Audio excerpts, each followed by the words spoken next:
আসসালামু আলাইকুম রহমতুল্লাহি ওবরকাতু। কথা বলছি মোহাম্মদ রুবেল হোসেন। ফেসবুকে চাকরি করা মানে গরু মারে জুতা দান, অর্থাৎ বড় জিনিস ক্ষতি করে ছোট জিনিস নিয়ে আসা। আমি কিন্তু ডলারের কথা বলছি। অবশ্য কারো কারো ক্ষেত্রে এটার বিপরীত হতে পারে। গরু মারে জুতা দান এই জন্য বলতেছি, গরু অনেক বেশি দামের জিনিস আর জুতা অনেক কম দামের জিনিস। অর্থাৎ আপনার মূল্যবান সময়গুলো নষ্ট করে কম বা ছোট কিছু জিনিস নিয়ে আসাই হচ্ছে ফেসবুকের চাকরি। এটা হচ্ছে প্রথম স্টেজের চাকরি। আবার কারো কারো ক্ষেত্রে অনেক ভালো কিছুও হয়, তো তাদের ক্ষেত্রে জুতা মেরে গরু দান এরকম হয় আর কি। তো আমি যে জন্য কথা বলতে আসছি আজকে সেটা হচ্ছে, এই যে আমি এত এত ভিডিও আপলোড দিই, এত এত ভিডিও করি, সময় কোথায় পাই? আসলে সময় কোথায় পাই মানে সময়টা হচ্ছে আমি যে সময় অফিসে যাই সেই সময়টা, যে সময় বাইরে থাকি সেই সময়টা, রাস্তার পাশে আমার সবগুলো ভিডিও দেখবেন যে রাস্তার পাশে বা বিভিন্ন এতে। আর প্রফেশনাল যে ভিডিওগুলো এগুলো অবশ্যই আমার কাছে থাকে, বিভিন্ন জায়গা থেকে আসে, বিভিন্ন কাজ থেকে পাই। তো বিভিন্ন অনলাইন সাইট থেকেও পাই, কিছু কিছু ভিডিও আছে।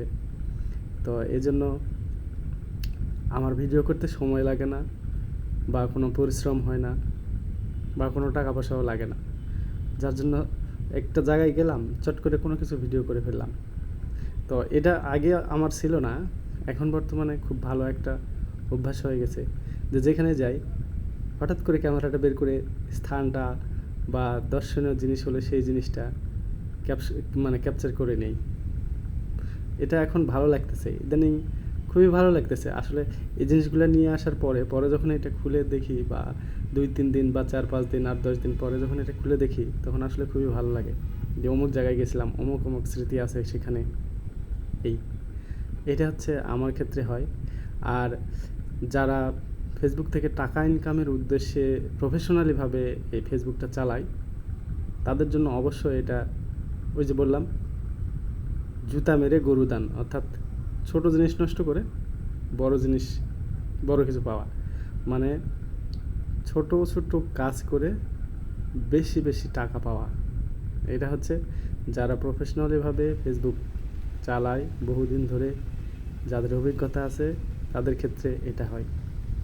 কিন্তু আমার মতো যারা ছোট আছে, ছোট কেবল শুরু করছে বা শুরু করতে চাচ্ছে, তো তাদের জন্য হবে জুতা মেরে গরু দান, সরি, গরু মেরে জুতা দান। তো অনেক কথা বলে ফেললাম। ধন্যবাদ সবাইকে। যদি কারো কোনো মতামত থাকে অবশ্যই আমার কমেন্টে জানাবেন। আসসালামু আলাইকুম ওয়া রাহমাতুল্লাহি ওয়া বারাকাতুহু।